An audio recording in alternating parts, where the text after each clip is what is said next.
Hello students. So in our last class we have done questions on probability where we have learned how to find sample space, and also we have discussed some on events, the various types of events, which are simple event, compound event, mutually exclusive events and exhaustive events. We have also done sums based on these events. Okay. So let's start the next exercise, that is 16.3. So the first question is, which of the following cannot be valid assignment of probabilities for outcomes of sample space S equals to this? So outcomes of sample space are given and you are given the probabilities of the outcomes here. These are the probabilities of the given outcomes here, and you have to check which of the following cannot be valid assignment. Okay. So always remember, we have already got before also, probability of any event lies between 0 and 1. So you have to check whether the probability lies between 0 and 1. Also, sum of probabilities is equals to 1. Okay. So here 0.1, 0.01, 0.05, each of the probabilities lies between 0 and 1, and hence the first condition is satisfied. Now the next is, you have to add the probabilities and check whether it is equals to 1 or not. So 0.01, 0.1, 0.01, 0.05, 0.03, 0.01, 0.2, 0.6, you add it up, you'll get 1.00, that is equals to 1. So each of the probabilities here is lies between 0 and 1. Also, the sum of the probabilities is equals to 1, and hence this is a valid assignment. I think so it's clear all of you. You just have to check whether the probabilities lies between 0 and 1, and also the sum of the probabilities is equals to 1. Next, 1 by 7, this is obviously less than 1 and is same for all. Now if you add it up, how many are there? 1, 2, 3, 4, 5, 6, 7. So 1 by 7 added 7 times will obviously be equals to 1, and hence it is a valid assignment. Next, 0.1, 0.2, 0.3, all this lies between 0 and 1. Hence the first condition is satisfied. Now you have to check, you have to add and check whether it's equal to 1 or not. 1 plus 2, 3, 3, 3, 6, 7, 8, 9, 10. So if you add it, you will obviously get greater than 1. 0. And if it is greater than 1, then we know it's not a valid assignment. Hence, this is not a valid assignment. Next question. In the next question, the probability in the first one, you see, is equals to minus 0.1. We know probability lies between 0 and 1. It cannot be negative, and hence this is not a valid assignment. Next, 1 by 14, 2 by 14, 3 by 14, 4 by 14, 5 by 14, 6 by 14, and last one is 15 by 14. 15 by 14, this is greater than 1. Yes, we know probability lies between 0 and 1. It cannot be greater than 1. Hence, this is not a valid assignment. I think so it's clear now how to check whether any assignment is valid or not. Is a coin is tossed twice. What is the probability that at least one tail occurs? At least one tail means minimum 1, and maximum how many tails will you get? You'll get 2, because the coin is tossed twice. Hence sample space will be equals to head, head, head, tail, tail, head, and tail, tail, right? So probability that at least one tail occurs, so probability at least one tail occurs will be equals to how many times at least one tail is occurring? 1, 2 and 3, right? At least 1 means minimum 1, maximum 2. So 1, 2, 3. So there in 3 cases we are getting at least one tail. So this will be equals to 3 divided by denominator. What do we write? We write the total elements in the sample space. So sample space, how many outcomes are there? 4, and hence probability of at least one tail is equals to 3 by 4. I have given you the definition of probability of equally likely events. So what was that? We write the number of times the outcomes are occurring in the numerator, and the denominator we write the total number of outcomes in the sample space. Okay, numerator you will write the value of the outcomes which you are given to find. Like for example, here you are given to find at least one tail is occurring in how many times? That is 1, 2, 3. Hence 3 in the numerator, and denominator is equals to 4, which is the total outcomes in the sample space. Next question, a die is thrown. Find the probability of the following events. So we know if a die is thrown, then sample space will be equals to 1, 2, 3, 4, 5 and 6. So number 1 is a prime number will appear. How many prime numbers are you getting here? Which are the prime numbers? 2, 3 and 5, and hence 3 prime numbers we are getting. So 3 divided by denominator, we write the total outcome, that is equals to 6, which is equals to 1 by 2. Next, number 2, a number greater than or equals to 3 will appear. Greater than or equals to 3 means how many are there? Greater than or equals to 3, 1, 2, 3, 4, 4 numbers, and hence probability will be 4 by 6, which is equals to 2 by 3. Next one is number less than or equals to 1 will appear. So less than, is there any number less than 1? No. Is there any number equal to 1? Yes. So hence the probability will be equals to 1 by 6 here. Next one is a number more than 6 will appear. Do we have any number greater than 6? No, we don't have. Hence probability will be equals to 0 by 6, which is equals to 0.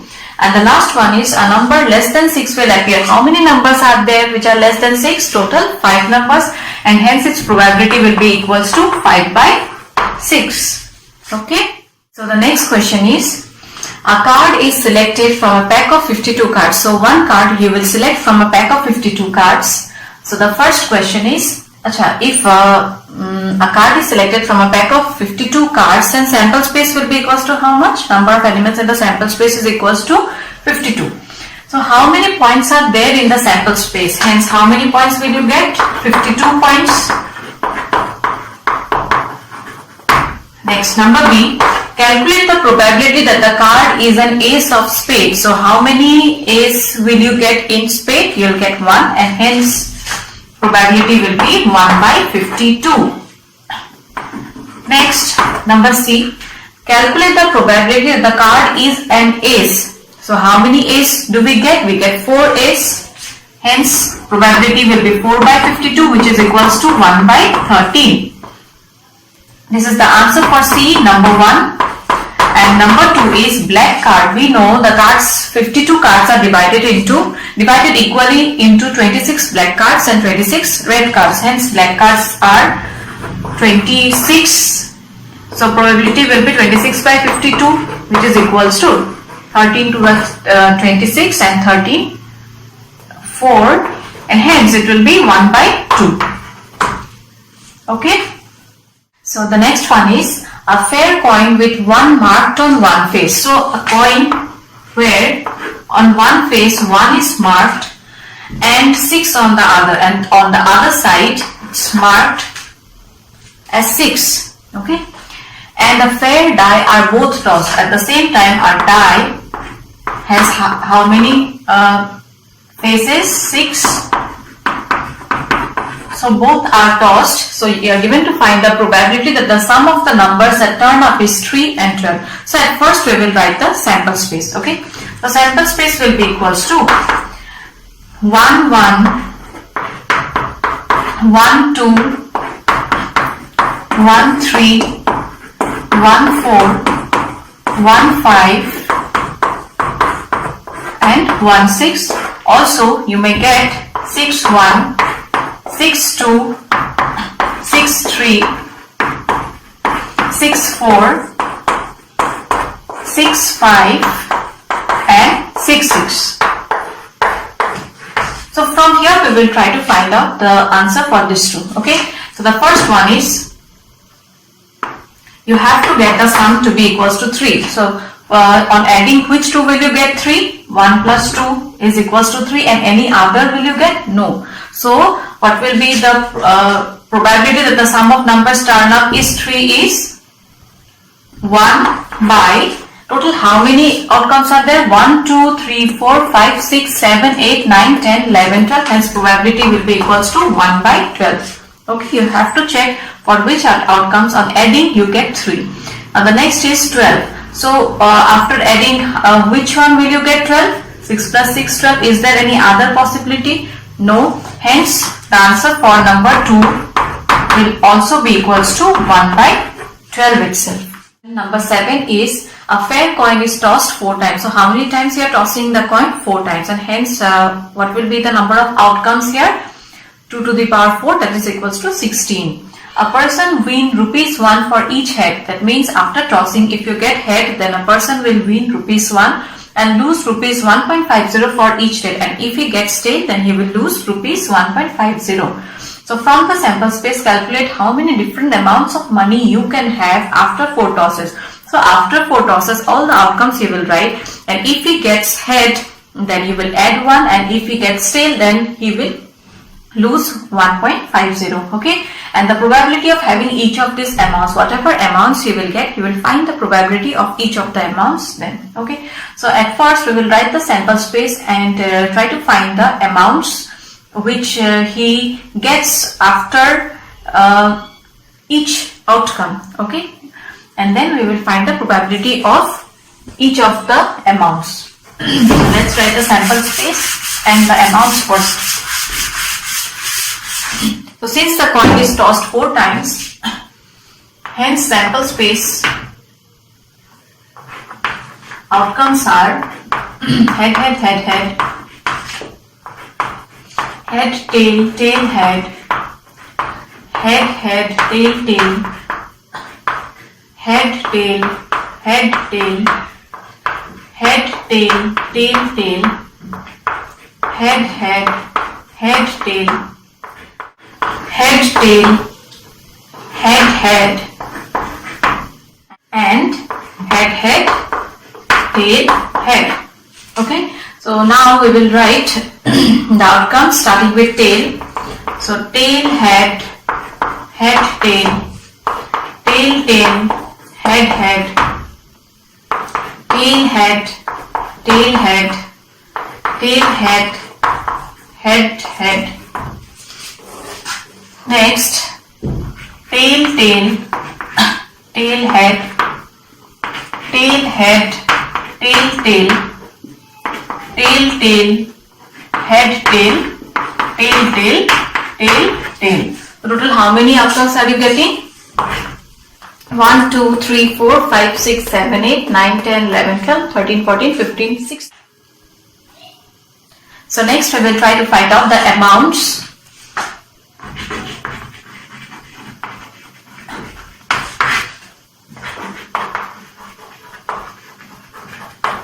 These are the outcomes of the sample space. So as it was given in the question that if the person gets head, then he will win ₹1, and if he gets tail, then he will lose minus 1.50. Lose 1.50, that is equals to minus 1.50. So here how many head are there? 4. So 1 plus 1 plus 1 plus 1, that is equals to 4. Here for head he will win ₹1 and for tail he will lose 1.5. Minus 1.5 plus 1, which will be equals to 2 minus 3, that is equals to minus 1. So hence what you will do, wherever 2 heads and 2 tails are occurring, we will write it as minus 1. Okay, so 2 head and 2 tail, that will be equals to 2 head 2 tail will be equals to minus 1. So wherever 2 head and 2 tail you are getting, you write minus 1. It will be same for all. 2 head 2 tail minus 1. Okay, next find out this. For head he will win ₹1 and for tail he will lose 1.5 and hence it will be equals to minus 4.5 minus 1, that is minus 3.5. So wherever you are getting 3 tail and 1 head, there you will write minus 3.5. So 3 tail and 1 head. 3 tail, 1 head, this is, for this it will be minus 3.5. Here again 3 tail and 1 head, so this will be also minus 3.5 and this will also be minus 3.5. Okay. Next, 3 head, so 1 plus 1 plus 1 minus 1.5 will be equals to, this 1 plus 1 plus 1 is 3, 3 minus 1.5 that is equals to 1.5. So wherever you are getting 3 head and 1 tail, that the amount will be equals to 1.5. So 3 head and 1 tail, this is equals to 1.5. For this also you will get 1.5. 3 head 1 tail is 1.5 here. And finally the last one, 4 tail.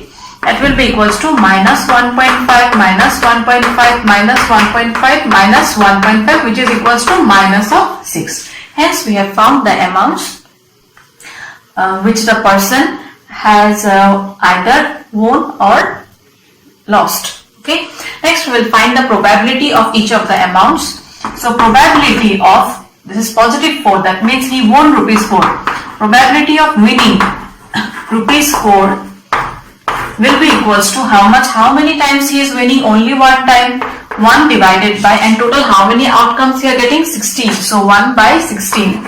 Next is probability of winning rupees 1.5. Winning rupees 1.5. So how many times will you get? 1, 2, 3, 4. 4 times. Hence probability of winning rupees 1.5 is 4 by 16, which is equals to 1 by 4.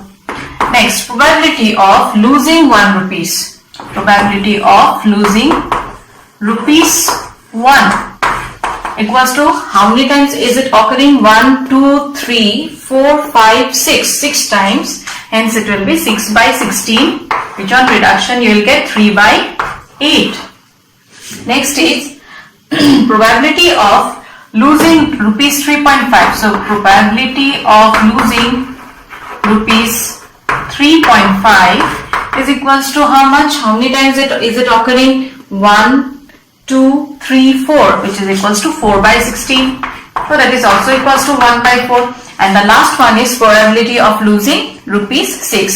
So probability of losing rupees 6 equals to 1 by 16. Okay. So these are the probabilities of the amounts.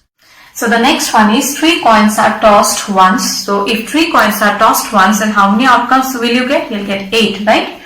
Find the probability of getting 3 heads. Here given to find the probability of each. So first of all, let's write the sample space. So S will be equals to head, head, head, head, head, tail, head, tail, head, head, tail, tail. Next, tail, tail, head, tail, head, tail, tail, head, head, and tail, tail, tail. So these are the 8 outcomes. So the first question is 3 heads. So in how many are you getting 3 heads? 1, and hence probability will be equals to 1 by 8. We are finding the probability of each. Okay. Next, probability of 2 heads. In how many places you are getting 2 heads? 1, 2, 3. So probability will be 3 by 8. Next is probability of at least 2 heads. At least 2 heads means either 2 or more than 2. Hence, how many you are getting? 1, 2, 3, 4. So 4 by 8, which is equals to 1 by 2. Next is at most 2 heads. At most means maximum 2, minimum 0. So in how many will you get at most 2 heads? 1, 2, 3, 4, 5, 6 and 7. Hence 7 by 8 is the probability of at most 2 heads. At most means maximum 2 heads and minimum no heads. Okay. Next, no head. In how many you are getting no head? 1. Hence it will be equals to 1 by 8. 3 tails. 3 tails is equals to 1. So 1 by 8. Exactly 2 tails. In how many you are getting exactly 2 tails? 1, 2, 3. 3 are there. So probability will be 3 by 8. Next, no tail. How many are there? 1. Hence 1 by 8 is the answer. At most 2 tails. At most 2 tails means maximum 2 tails and minimum no tail. So how many are there? 1, 2, 3, 4, 5, 6, 7. 7 by 8. Okay, I think. And the last one is, if 2 by 11 is the probability of an event, what is the probability of the event? Not A. I have already given you the property. Probability of happening plus non-happening is equals to how much? 1. So probability of A plus probability of not A is equals to 1. Probability of the event is given as 2 by 11. So probability of not A will be equals to 1 minus 2 by 11, which is equals to 9 by 11. Okay. So from this exercise, few more questions are left. We will do it in the next class. Up to this you practice, and if you have any doubt, feel free to ask me. Okay. So I end today's class. Thank you students. Take care.